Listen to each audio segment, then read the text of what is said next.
I.Pavlenko, From Family to Family, Chapter 2, Part 9.3, On the Way Home, read by Natalia Buzova.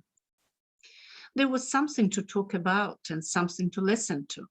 First, the father was mentioned, then mother showed his letters from the front. Vasil sent a letter that he had run away from the owner on the eve of the arrival of Soviet troops and fought for a month somewhere near Berlin, and then he was left to serve in the army. My mother also showed me a certificate from the school stating that I was missing in the Caucasus.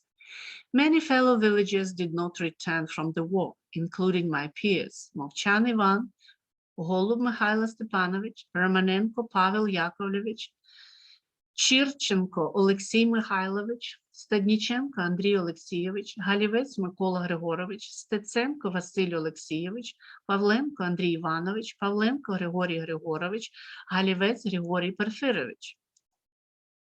Some returned with severe injuries and disabilities. Among them were my peers, Давиденко Василь Петрович, Шиш Олександр Петрович, Калиніченко Пилип Іванович, Галівець Андрій Григорович, Падалка Єгор Петрович, Канівець Михайло Пилипович.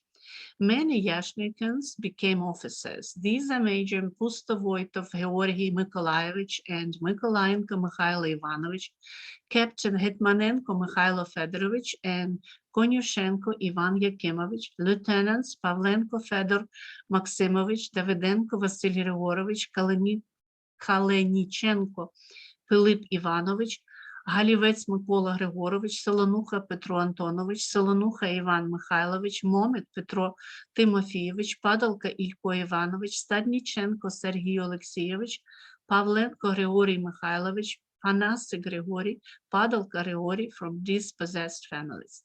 Lieutenant Андрій Петрович Падалka, who was surrounded and came home in 1941, died in the officer rank. The Germans immediately arrested him and took him somewhere. After that, there was no news of him. Perhaps he was shot or died in captivity.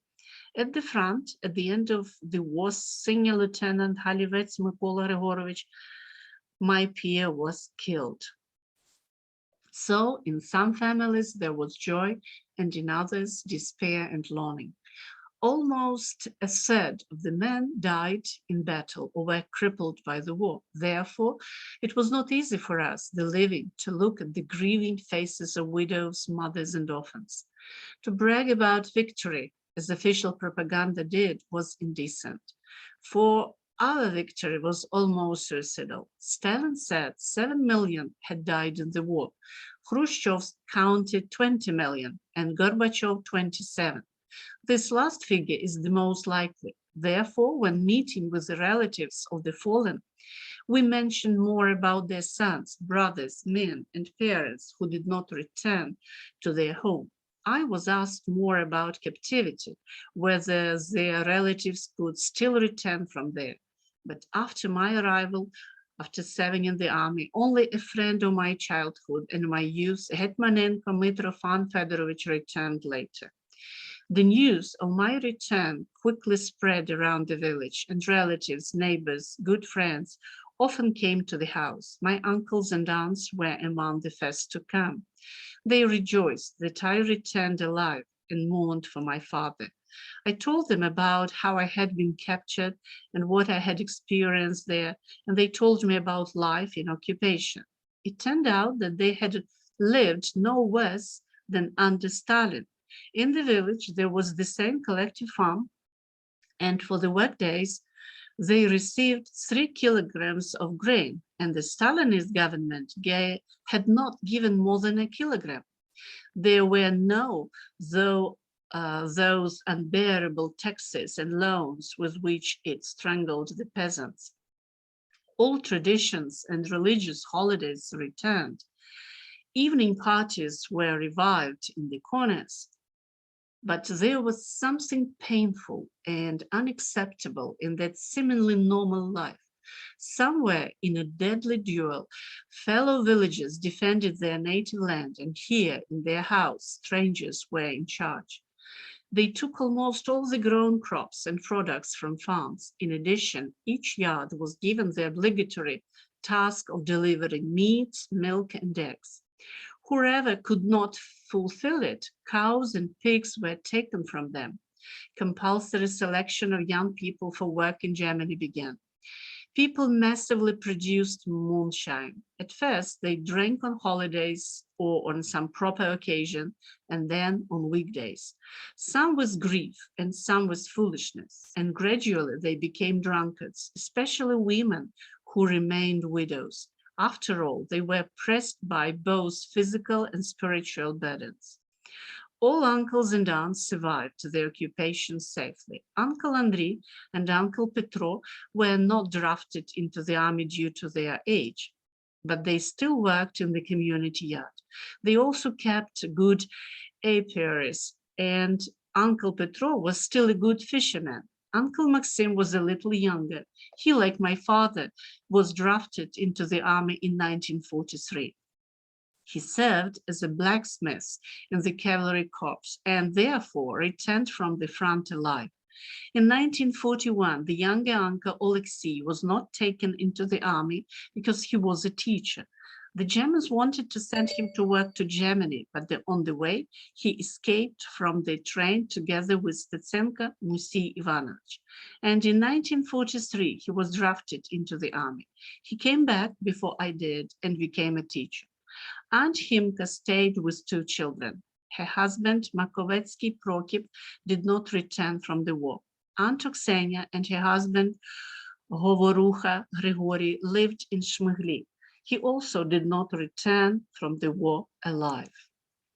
My all cousins and sisters survived the occupation. Uncle Andrey's Ivan, Uncle Maxim's Grisha, Uncle Petro's Hala, like my own sister and brother Vasil, were forcibly taken to work to Germany and returned home at the end of the war. Uncle Andrey's Natasha had married Ivan Petrovich Shostak and did not end up in Germany. It must be said that at first the occupiers did not forcibly take them to Germany, but recruited volunteers. Odd enough, it may be annoying, but it was there in a foreign land that some people got to know a better fate. The truth is, the guys from Germany were returning in 1945, overloaded with suitcases and bundles, with good clothes and shoes that our impoverished peasants had not seen yet. The all-powerful KGB officers took away all the best bourgeois rags from some of them so that the repatriates would not compromise the Soviet way of life for them. No special crimes were committed in the village during the occupation. The Germans hardly visited. The village council was in charge of everything, headed by the headman Yarema Yuhemovich Teslenko, whom I have already talked about.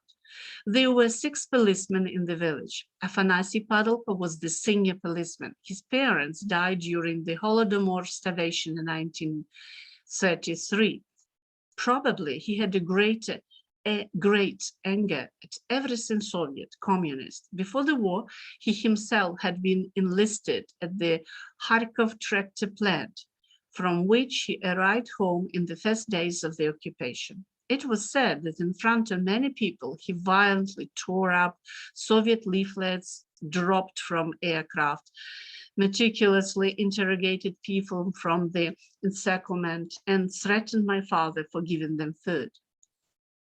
I must say that according to his ideological convictions, the headman Yarema Yuhemovich Teslenko was a Ukrainophile, a nationalist. In his speeches to people, he spoke more about a future independent Ukraine than about faithful service to the Germans, for which he received 25 years in prison, where he died. And all the policemen, with the exception of Afanasy Padalko, were passive and drank more than followed the occupation order. They did not pursue those who managed to escape during recruitment to Germany. They did not catch those who went to the barn for grain at night.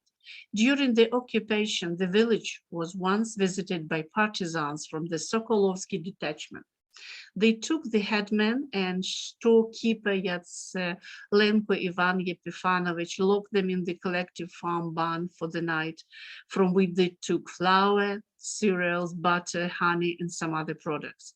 The fact that the new 7th grade school had been burnt down was also a heavy loss for the village.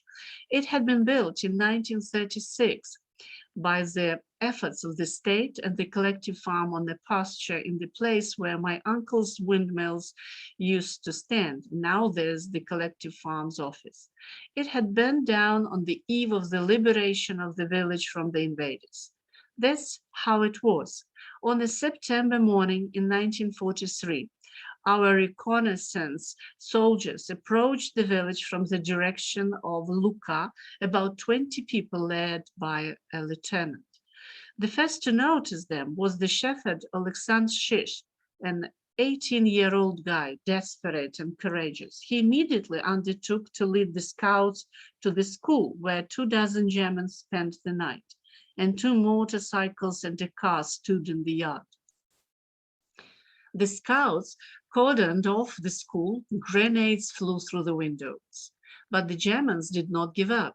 Then the fighters threw bottles with flammable liquid into the windows. The school caught fire, and the Fritz began to jump out of the windows right under the automatic fire. 8 Nazis surrendered, the rest were killed. But the school burned to the ground. Lieutenant died a hero's death. The grenade he threw through the window hit the frame and flew back under his feet. The scouts put the body of their commander in the lorry, took the motorcycles and the prisoners, and returned to their unit. And Alexander Shish went to the front a few days later. He returned home with a broken skull, a war invalid. Samila Sergeyevich Padalka remained the chairman of the collective farm community yard.